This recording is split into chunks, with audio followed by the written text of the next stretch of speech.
Man, there's a lot of flashlight brands these days. Hard to keep up. Here's a sampling, not all inclusive.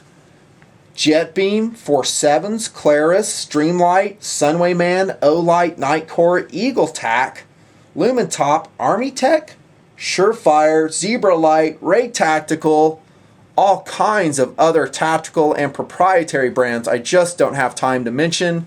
And of course, Fenix. Once again on the reviewing table here in the Nutnfancy project, TNP for short. This is Nutnfancy.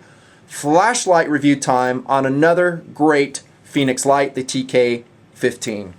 And I'm not going to say that Fenix or 4.7s or Nightcore or some of the other brands that I've reviewed are the best flashlights out there.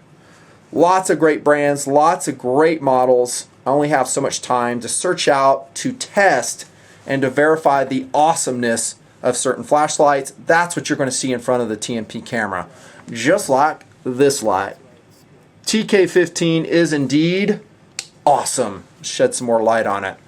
Coming out of several months of testing on backpacking adventures, on tactical shoots, it is a proven light, highly recommended, equal to, if not better, than a lot of other high quality lighting products out there. Let's get to it. Talking point style, hang on, fasten your seatbelt, gonna go kind of fast. Size and weight. It's a medium sized light. Not the lightest one out there. 6 ounces, and that's with a 17670 lithium ion AW cell.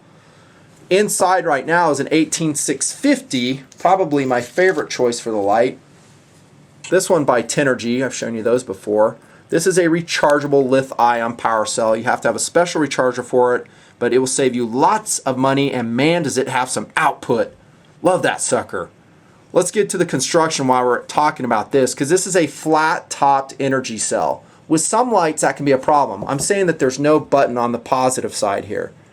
You don't see anything sticking out. Really doesn't matter with a TK15 because you have double impact springs, fore and aft. This is the aft tail cap portion.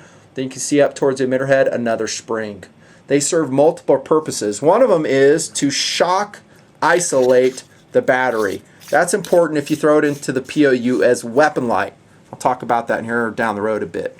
Another important attribute for those springs, which I absolutely love, is if you put in maybe a 17670, which by the way for me worked great in the light, it is a little bit narrow for the tube. Hear the rattling? When you put that tail cap on, springs come in contact. Silence. Well done, well designed light, totally shock protected. And I didn't test the TK15 on a shotgun. I did the TK21, and I will tell you it worked great, no failures. More about construction. Let's talk about the emitter head. I'm digging simply constructed items in the Nutnfancy project. It's something that has less complexity, and therefore it's less prone to failure. If we're talking about the emitter head, I've tested some lights where they had water failure around a screw-on emitter head because the O-ring setup was screwed up. Okay, this light you don't even have to worry about it because it's one milled piece of aluminum. The only thing that comes off on the Fenix TK15 is a tail cap. I like that. Now flashaholics that like a lot of options, maybe like with some 4.7s lights where you have multiple reflectors you can swap in, they may not dig it because you're going to be stuck with this one reflector, which by the way is kind of situated for throw. It's smooth, rather deep, and it's wearing the XPG R5 LED, which by the way I still love. I think some were forecasting its demise with the issuance of Cree's XML die sets. They're still around though, and I still love the R5. It has a little bit more dispersion in the die set, but it's extremely bright, it's relatively efficient, and I love how white it runs. It doesn't have any weird green tint to it. If I have a preference, it would be towards a cooler blue or maybe bright white LEDs. To my eyes, that's what the R5 does. I love it, and it is centered perfectly right there in this Fenix light. Crenellated bezel, since we're talking about the emitter head. Some guys don't like this. I've always liked it as long as it's not obnoxious. And by obnoxious, I'm talking about, is it so sharp that it tears up your pocket or skin? This one on the TK15, as you can see, I'm spinning around. It's nicely radiused, there's no sharp corners, and yet if you need it as a non-lethal impact device, oh yeah, it will work. Why not have it if it doesn't, cause any problems? So I think some guys just don't want to have anything tactical put on their lights. Whatevs. I like it. It works great. Great emitter head, once again, single piece, no opportunities for failure. That's an anti-reflective coated glass lens on the TK15. I think when they first came out, they were wearing an orange O-ring up front. Now they've switched to black in the current version. There is the dimmer switch. Usually I'll go down and talk about user interface later. I'm going to talk about it right now. Check this. We're talking about simplicity, TK15. Another upside of the design. Maybe with some more complicated lights, and complicated is actually very versatile. Let's say it's very definable from person to person. I don't think this 4.7's Maelstrom G5 is complicated. To me, it's easy to use, but some people might find that twisting the head to access modes a little bit complicated, and they don't like doing it. And perhaps even guys that are in the know, or gals, they don't like having to use two hands to do it. Okay, and this is just a representation, whatever, G5. It could be any number of the other brands I've said. This is a one-handed light. The way you turn it on, forward clicky switch, bam, it's on. And it has mode memory. Whatever you left it in, it will remember it and come back to that mode. And you select the modes with the side dimmer switch right there. Cool, and there's not so many modes you're going to get confused. There's low, and I might as well spit these out now. 5 lumens, 152 hours is manufacturer's numbers on those. Medium, 47 lumens, 23 hours. High, 143 lumens. Turbo, 337 lumens is what Fenix says. And by the way, according to the box, and as far as I can gather, those are ANSI rated lumens, which are more stringent. That's all I know about them at this point. So I will tell you this, it's bright, and it's bright enough, and it's very simple to use, and it's totally single-handed operation. Okay, and there is a hidden alternating strobe function. Just press and hold. Check this, total disco. Alternating slow and fast pulses. Digitally regulated as well. Can't speak. Press and hold that side dimmer switch. Get back into regular modes. That's it. There's a UI on the TK15. Plain and simple, very easy to use. Is there a downside? There's always a downside, right? It may be minor, it may be major, depending on your philosophy of use of the light.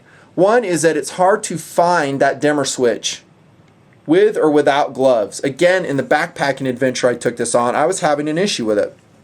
I had some gloves on, the mechanics gloves, and you don't really feel it when you're rotating it. Now the TK21 has a flattened portion near the dimmer switch. That's a little bit easier to find. It's kind of a flattened area. You can feel that with gloves. But even with bare hands, sometimes a little bit tough to find. I would like it to be knurled. Talking about the button there. Knurl it so you can feel it. So your thumb slides over it, you'll immediately grab it from traction. I'm talking really good knurling. That would be nice. As a technique, what you can do, like I do, is you point the clip to the dimmer switch, and so you can feel that. As long as it hasn't been pushed aside, it'll lead you to where it's at. Okay. Pretty simple. Burn times. They are optimistic from all manufacturers is what I find. They're just not what they say they will be. For instance, he's saying, or Fenix says, 50 minutes on turbo. I didn't really test that. There's a lot of great resources online you can go to find actual testing of these, probably at various temperature levels, and see if indeed the TK15 puts that out. My experience is generally you can cut those by 40% with fresh cells, especially in cold conditions like you saw in the snow, me testing the TK15. Didn't have wash, didn't time it, but yeah, it's going to be decreased. I will say those rechargeable lithium cells that you saw, the ones, they're awesome, and they perform pretty good in the cold. They're not the lightest weight things out there, and I generally like to go with primary CR123s when I'm in the out of doors. How about throw? Well, I think somewhere in the instructions, Fenix says this sucker will throw out to 215 meters. All right, here I am, keeping it real. No way. You will get usable light past 100 meters, but define usable. For me, the most stringent and challenging philosophy of use for a light of this sort is a weapon light that I can really define the target at 100 yards. I find that hard to do with the TK15. Heck, I found that hard to do with the G5. I said that in the review too, right? This is, by the way, a bit of a better thrower than the TK15. I'm not going to give you a percentage. It just is. It has a deeper reflector. It's a wider reflector. By small margins, it beats out the TK15 in my testing. That's not to say this thing is a slouch. And I found, I'll throw a number at you, about 75 yards, 75 meters. I would be comfortable running this in a weapon light philosophy of use. Okay, so 215 meters, right, I don't think so. While we're talking about throws, I'm going to show you some video of some of my testing right now, backpacking and also in some tactical shoots. Here we go. Medium.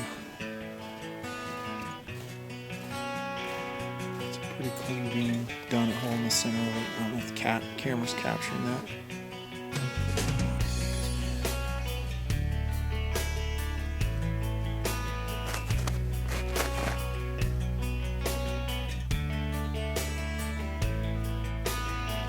High.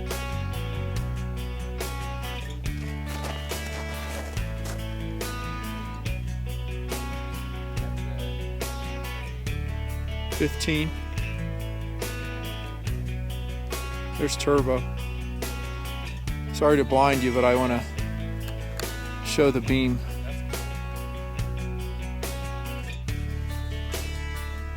There's low Fenix TK15 at 9,500 feet elevation.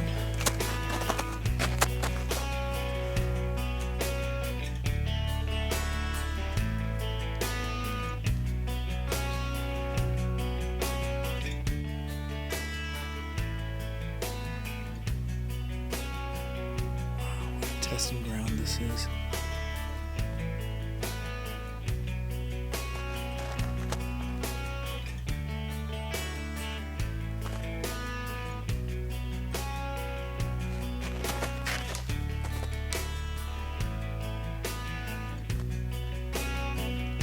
Fenix TK15 out in the desert.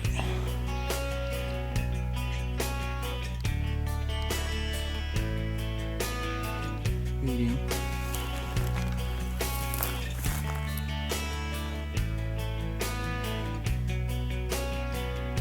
High.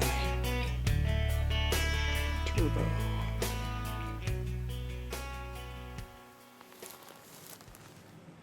Welcome back. That's what you can expect out of your TK15 in outdoor environments. And by the way, that isn't exactly technical testing.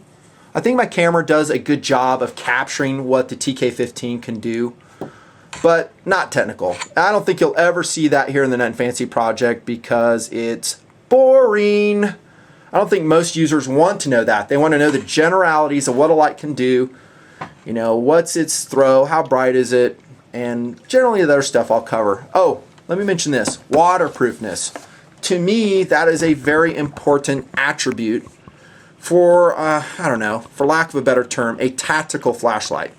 A high-end, very small, compact, well-built flashlight. If water gets in, and it will, if it's not constructed right, it sucks.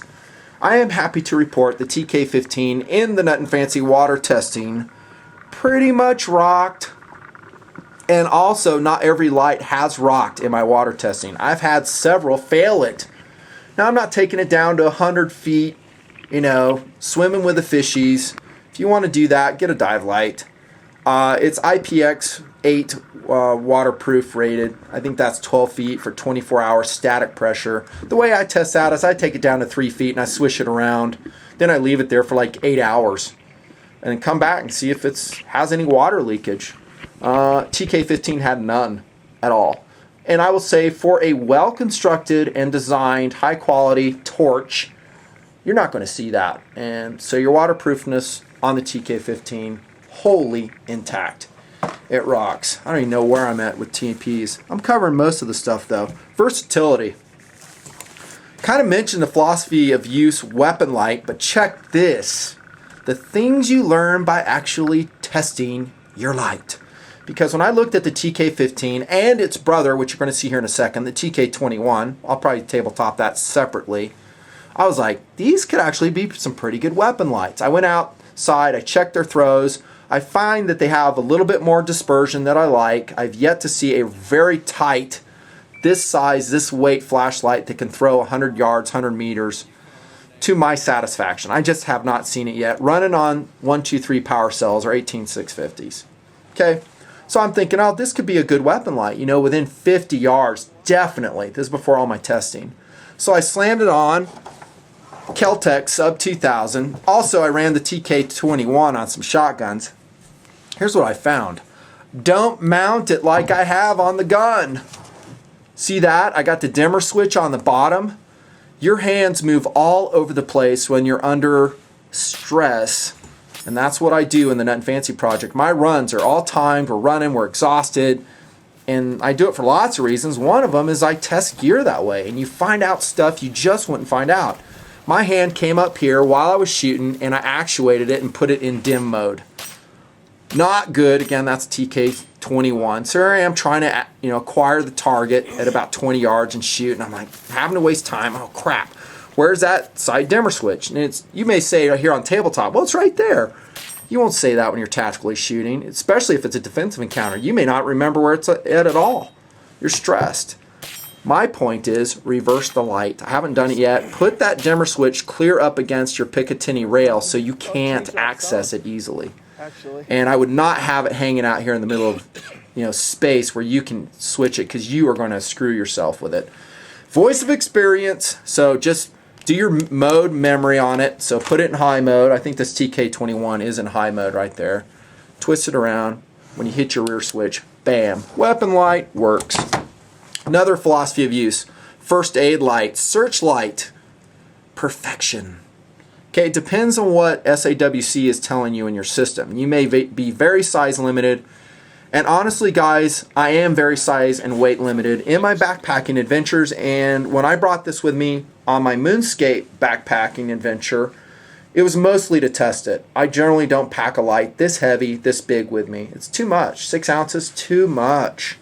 I'll take a micro headlight, you know, headlamp light, I don't know, 4.7's Mini 123, Quark Mini 123, love it. PD20, something along that size, they'll work great.